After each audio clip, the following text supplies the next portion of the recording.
Barcelona fans want just one thing, and that is Lewandowski's replacement. I know, and you know as well, that Lewandowski has turned 37 and that he will soon be retiring. And Barcelona need a striker who can replace him. Of course, there is a name in the market that is doing rounds around Barcelona fans. You might have guessed him or you might have not. But today in this video, we will talk about that player, whether he can replace Lewandowski, whether he can be the next signing in the next summer for FC Barcelona. Well, before before tuning in, watch the video till the end and guess which player are we talking about, because in the starting I will not reveal his name. I want the Barcelona fans or the football fans to guess which player I am talking about. So without any further ado, let's dive deep into it. Well, first we will discuss what Hansi Flick exactly wants from his team. We have seen him in Germany, we have seen him in Bayern Munich completely dominating, and we have seen him in the first season at Barca as well. And one thing is for sure, that he demands relentless pressing from his team. He wants to create overloads and he wants to win the ball up front. And we have seen it in Bayern, we have seen it in Barca in the first season quite extensively, and we will discuss about the same. Well, talking about this example, it is the 8-2 example where Barcelona lost by 8 goals to 2. I'm so sorry, Barcelona fans, but this is the best example I can give. So as you can see, the player is going to mark Ter Stegen, and it is the winger, that is the player on the left hand side who is closing Ter Stegen. And on the right hand side, we are seeing that Clement Longley is also going to be pressed. And Ter Stegen has now got the ball. The wingers are closing him down to not let him have any passing lane. And in the centers, it is the Barca player who is marked by Lewandowski. So the striker is in this position. He's marking that player. And when Ter Stegen passes him the ball, Lewandowski's press wins the ball for Bayern Munich. And there is a chance for Bayern which Lewandowski himself take, which Muller, he should have passed to Muller, but he rather goes himself and he misses the shot thanks to Ter Stegen. But that is the pressing I'm talking about. That is what Hansi Flick demands. Well, in Bayern, in the starting days, that was not the pressing style when Hansi Flick joined in. It was 4-4-2 pressing, where Muller and Lewandowski used to shift and they used to press. But as they grew, this trend started to show where the wingers are closing the goalkeeper down and the striker is a bit behind, is withdrawn with CDM, and he then comes close and tries to block. Well, the same was repeated in Barca as well. As you can see, this is the example against Bayern Munich where Barcelona won by 4 goals to 1. We all remember the game, yeah. So this is the pass. It's gone to Manuel Neuer. Now Manuel Neuer has the ball. He's being closed down by Rafinha. So Rafinha is already on the move from the left hand side. He's coming to close Manuel Neuer. On the right, we are seeing Lamine Yamal cutting in, and he's trying to now close Manuel Neuer from this angle. And as you can see in this pic, Lewandowski is with on the left hand side of the D, and in the center, the player, the CDM, is marked by Fermin Lopez. Now, when the ball is pass to Manuel Neuer. He has got the touch. He plays the touch, but the option is already closed by Lamine Yamal. So that kind of pressure, and it was a scary moment for Bayern Munich because they could have conceded the goal, but an unfortunate moment for Barcelona. Nevertheless, so this is Flick's system when they are trying to defend from the front. So what I'm trying to say is he wants his striker, the poacher, to be upfront, to continuously try to press the CDM or the player who is near the D. So if the wingers are closing this way, the striker is closing this way, the CDM. So Flick's best pressing is to win the ball higher up the pitch. While there is absolutely no doubt that Flick demands build-up play, but he wants to win the ball up front. Because if we talk about that 8-2 game where Barcelona lost by 8 goals to 2, 3 out of their 4 goals came within 10 seconds after regaining possession. So that shows that how much Flick demands that his team is aggressive while pressing. What I'm trying to say is this is the kind of pressing Hansi Flick wants from his team. Now, moving forward, we will talk about the strengths of our current strikers and the strength of the player that is doing rounds on social media that Barcelona fans want in the next summer transfer. So if we talk about Lewandowski's strength, there are numerous strengths of Lewandowski, but there are a couple of them which brings him to the limelight. Well, one of them is how he drops deep and receives the pass, and because of his physicality, he maintains possession and can pass to the winger, to the midfielder, or can play the ball up front. So that is one of the attributes, the traits of Lewandowski, which I personally feel is one of the best traits. We have seen it with Suarez as well. Suarez too had that trait, but Lewandowski is just another level. His aerial duels to win, and the way he's heighted and he can win those battles as well, those physicality battles, is the reason why he is considered one of the best strikers in the world. So one of his strengths is this, some of his strengths. Well, talking about some examples, as you can see, this is the game against Real Madrid. It is in the Super Copa where we won 5 goals to 1, where it was Lamine Yamal who scored the goal. So Lewandowski, as you can see, is prowling here alongside Rudiger. Now Rudiger has his notice that Lewandowski is free. Lewandowski drops deep. Along with him, he brings Rudiger. Now the pass is played by Koundé to Lewandowski, and with his first touch, that is what I'm saying. With his first touch, he can open up and he can pass to the winger, and that is what he does. He gives it to Lamine Yamal, and we all know what happens next. Lamine Yamal goes and scores the goal. So that is the making. That is the build-up play where Lewandowski is quite useful. The second example is this against Dortmund when Rafinha has the ball, when Balde has the ball. I'm so sorry. He passes it to Lewandowski. Lewandowski, with his first touch, gives it to Fomin. Although I feel Fomin should have again passed it to Lewandowski, because the run Lewandowski made behind the defender, he could have easily went and scored the goal, but it is what it is. He passed to Lamine. Now, another prime example of him dropping deep and winning the ball is the example against Bayern Munich, the first goal that we scored in the first minute itself. It is Lewandowski's brilliance, it is Lewandowski's physicality that he drops deep, receives the ball. The player is still on to him, but that is what I mentioned. His physicality is, he's built in such a way that he has the ball, he holds the player. For Pedri makes the run, he passes it to Pedri. The game is played forward, and Bayern are open. Bayern are opened in counter attacks. So when you win the ball, the next thing is counter attack. This is another example of how smart Lewandowski is. This is not the example of dropping deep, but instead how smart Lewandowski is. This is the goal that is scored against Dortmund, where the pass is played by Lamine to Firmin, and you can see he is standing on the very left hand side. I mean, the players are noticing him, but he is in a blind spot. No one can see him, and there is no need to mark him at this point of time. What he does, he runs forward. He shows the defender that he is running forward, and suddenly he shifts direction. He comes inside, Firmin passes to him, and bang, it is a goal for Barcelona. So that is the smartness Lewandowski has. So these kind of plays is what Lewandowski is the best. And even at the age of 36, 37, he was doing this. Now, if we talk about our another striker, that is Ferran Torres. So he is also smart, but he doesn't have that physicality to drop deep and to hold players off. We know he fails in those kind of situations, and that is why Lewandowski is preferred over him. But if we talk about some of Ferran Torres' examples, he can slid behind defenders easily.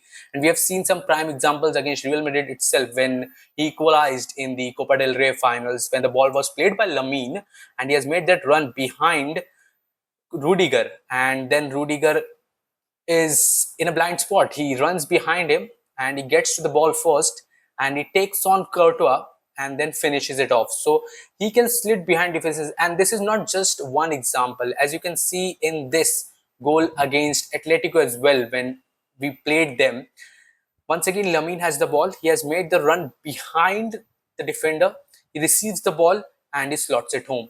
So that is what Ferran Torres is good at. So that is what Ferran Torres does. He can find space, he can slip behind defenders, but he doesn't have the physicality. And that is what Lewandowski doesn't have.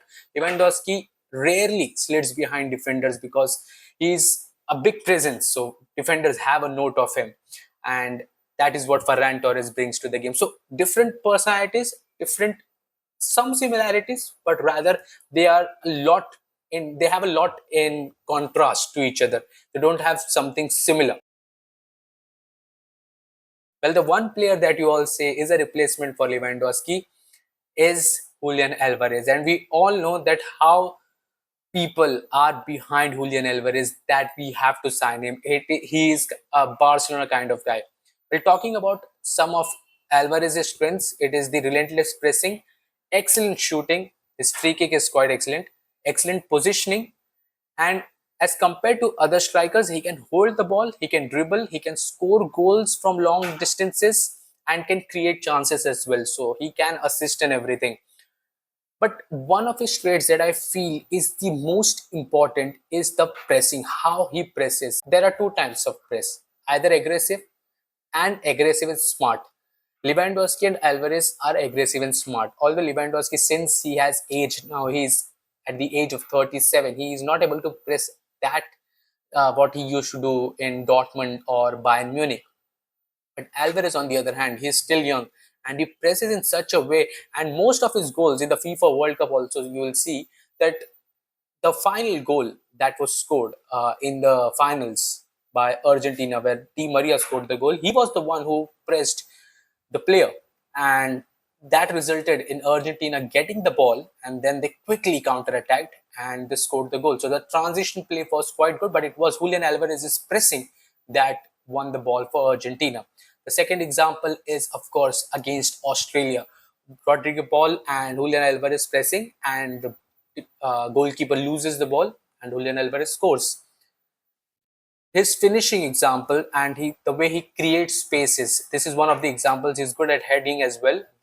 Griezmann plays the pass and he heads the ball home.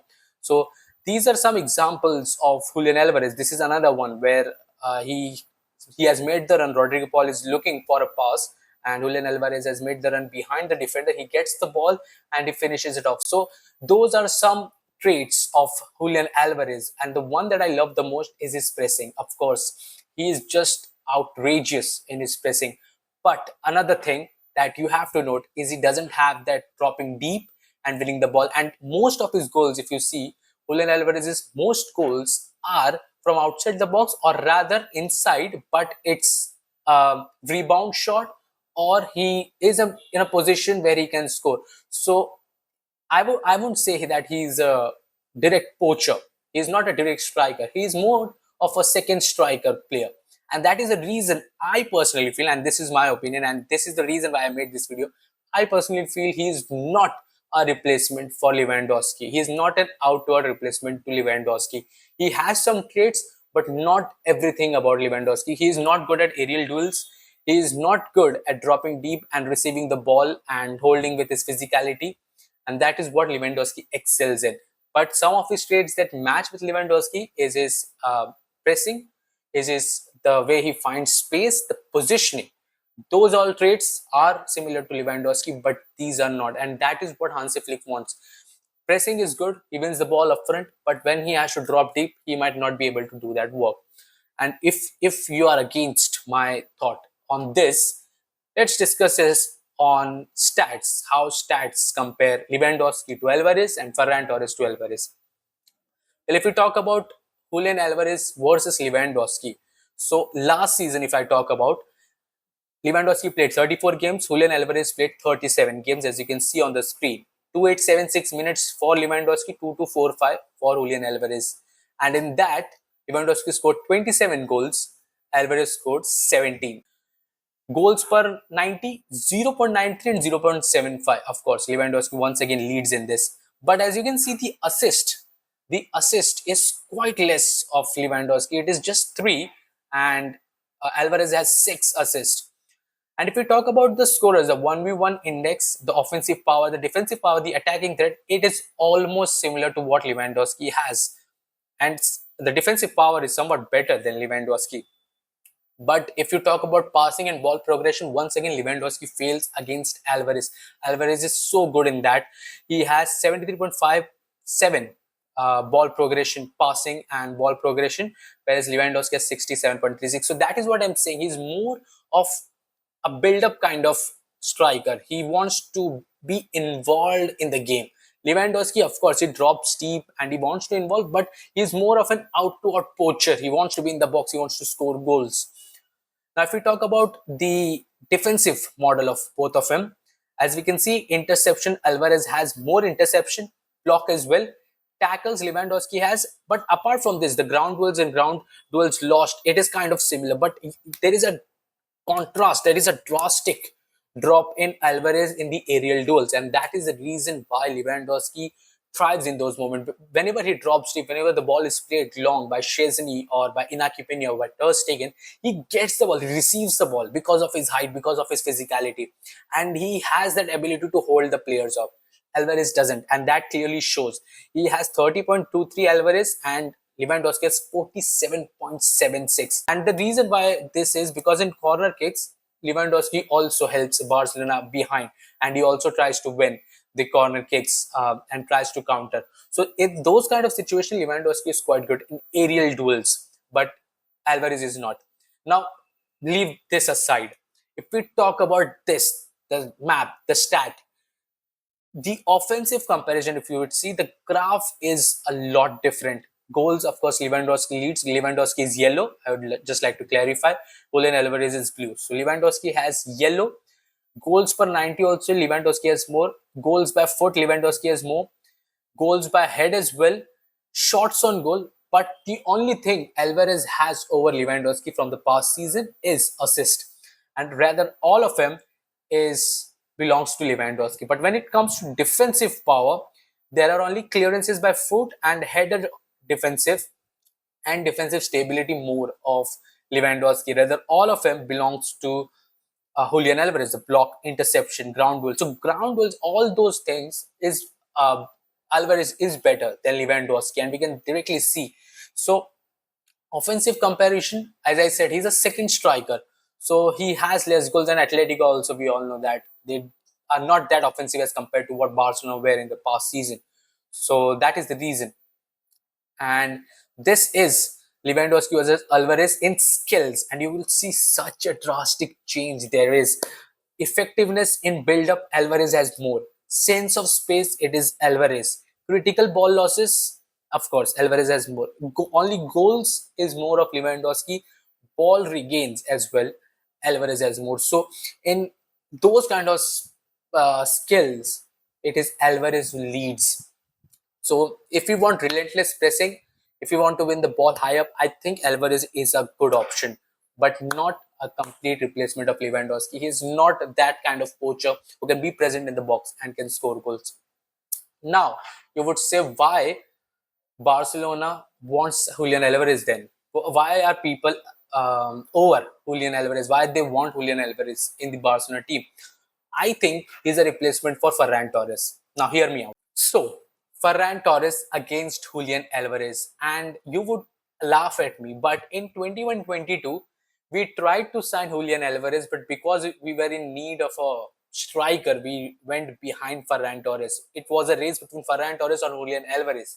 And Barcelona bought Ferran Torres for 60 million. And we didn't go for Julian Alvarez. So the scouts, the Barcelona team knows that Julian Alvarez is a replacement for Ferran Torres, not for Lewandowski. Now, if we talk about Julian Alvarez against Ferran, first of all, I just want to clarify that Ferran Torres didn't play that many minutes as compared to Julian Alvarez. So, while going towards the stats and everything, just keep that in mind that Ferran Torres didn't play that many games as compared to what Julian Alvarez had. If we talk about the minutes played, it's 1090 and 2245. But in those 1090, he has 10 goals. Ferran Torres, Alvarez has 17. If we talk about the goals, assist, and shots on goal, so because Alvarez played more minutes, so he has more shots on goals as well. But if we talk about passing accuracy, as you can see, both of them have equal, whereas Lewandowski is around 67. But here 74 and 73.57, so somewhat similar, and that is what we can see in the game as well. He can also slide behind defenders. Alvarez can also do that. Alvarez knows space. Ferran Torres also knows space. Ferran Torres is not good in pressing, whereas Julian Alvarez is. If you want a replacement, I think we can replace Ferran Torres with Julian Alvarez, but I won't say that because Ferran Torres is also young and he's performing way better. If you can see ground duels one, it is almost similar to what Ferran Torres has. So Alvarez and Ferran Torres are somewhat similar. If you can see their offensive comparison as well, because Ferran Torres has played less amount of games, he has the assist more than Julian Alvarez. Rather, all of them Julian Alvarez leads, but the graph is almost similar to what Julian Alvarez has. So it is somewhat of a same graph. If you can see the defensive comparison as well, it is the same graph. But just that Ferran Torres played less minutes, so he has less amount of minutes in his bag, and that is the reason why his graph is not more in comparison with Julian Alvarez. If you talk about skill set as well, you can see the graph is almost similar to what Julian Alvarez has. So, in conclusion, I feel the best replacement for Lewandowski is still yet to be found. But if you want to go for Julian Alvarez, I think we might have to sacrifice Ferran Torres and we might sign Julian Alvarez. Julian Alvarez can be a great assist as an attacking midfielder, as a number 10, as a player alongside Lewandowski, but not a direct replacement to Robert Lewandowski. What are your thoughts on the same? Let me know in the comment section, and let me know, do you want Julian Alvarez in this Barcelona squad in the comment section? And if you like this video, if you found this video interesting, don't forget to hit the follow button, don't forget to hit the subscribe button, and don't forget to like, share and comment. Till then, take care. This is Tavares Farsi from All About Football, signing off.